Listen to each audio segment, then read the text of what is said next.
Sir, मैं आज आपसे विनती करूंगा कि सरकार आगे आए, स्टेटमेंट दिए कि जो इस्तीफा हम पूछ रहे हैं और एजुकेशन मिनिस्टर इस्तीफा देना चाहिए।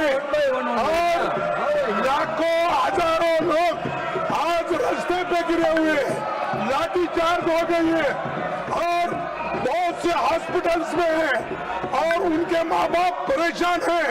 इसीलिए मैं आपसे विनती करता हूँ, उनका रिजिग्नेशन पहला लीजिए, डिस्कशन शुरू कीजिए। हम तैयार हैं डिस्कशन के लिए। इस्तीफा जरूर होना चाहिए और जब तक आप इस्तीफा नहीं दिलाएंगे डिस्कशन शुरू नहीं। सर ऑपोजिशन विपक्ष का व्यवहार बहुत ही गैर जिम्मेदाराना है, बहुत ही गैर जिम्मेदाराना है। ये न चर्चा चाहते हैं, न ही हाउस को चलने देना चाहते हैं। पहले इन्होंने कहा कि आप पेपर लीक पर चर्चा करो और सरकार ने कहा कि हम नीट पर चर्चा करेंगे, हर विषयों पर चर्चा करेंगे, उसके लिए हम तैयार हैं। लेकिन आज इन्होंने माननीय सभापति जी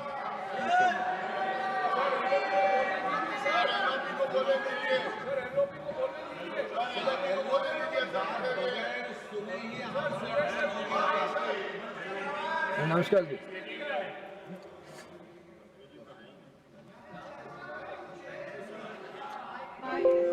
सर,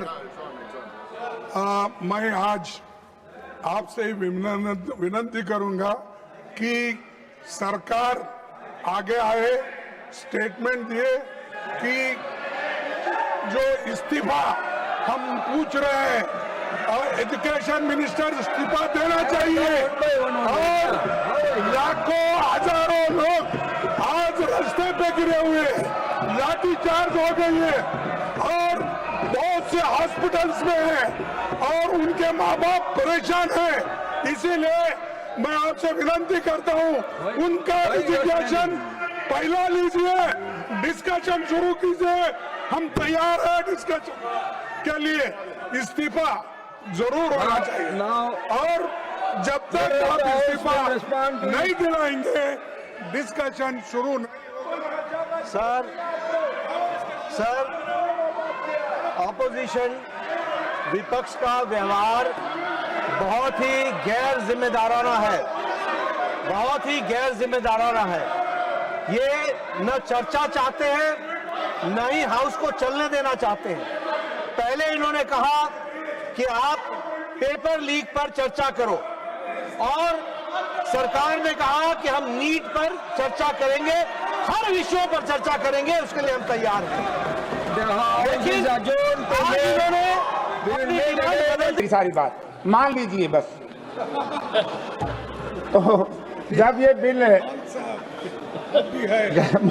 महात्मा गांधी ग्रामीण रोजगार गारंटी बिल लोकसभा में आया 2005 में सर, और उसको कांग्रेस पार्टी और उस वक्त की यूपीए की चेयरपर्सन आदरणीय श्रीमती सोनिया गांधी जी ने और भारत के प्रधानमंत्री डॉक्टर मनमोहन सिंह ने, यूपीए के नेताओं ने बड़े फिराक दिली से कहा, जब विपक्ष के लोगों ने कहा कि ये सिलेक्ट उस पर संसदीय समिति को भेज दिया जाए, तो हमारी पार्टी ने, हमारे नेताओं ने संसदीय समिति को भेजा और सभी दल के नेताओं के विचार विमर्श के बाद, सभी दलों के हाँ भरने के बाद सदन में लाया गया। और जब ये सदन में इस पे चर्चा हो रही थी अध्यक्ष महोदय, मुझे बड़े खेद के साथ कहना पड़ता कि उस वक्त आज के प्रधानमंत्री, उस वक्त के मुख्यमंत्री माननीय नरेंद्र मोदी जी विरोध में बोल रहे थे। सर, ये लोग किसान विरोधी है, मजदूर विरोधी हैं, ये कभी गरीब का भला नहीं चाहते सर। तो मैं 2005 में जब यूपीए गवर्नमेंट ने सिलेक्ट कमेटी को भेज दिया, तो जब कल हमारे नेता ये चाह रहे थे कि इसको स्टैंडिंग कमेटी में भेज दिया जाए, तो किस बात का अंदेशा था कि आप इसको भेजते? क्योंकि महात्मा गांधी जी का नाम बदलना देश में सबसे बड़ा अपराध है सर। ये महात्मा जी थे। मैं बहुत देशों में गया हूं सर, जहां जाते हैं महात्मा जी के स्टैचू के ऊपर माला अर्पण करते हैं। दुनिया का जो भी राष्ट्राध्यक्ष है, वो जब हिंदुस्तान में आता है महात्मा जी की समाधि पे जाता है। ये कांग्रेस पार्टी ने महात्मा गांधी जी के नाम से इसलिए योजना चलाई क्योंकि इससे गरीब को, दलित को, शोषित को, पिछड़े को, बैकवर्ड को गांव में अधिकार देने का इसने फैसला लिया था।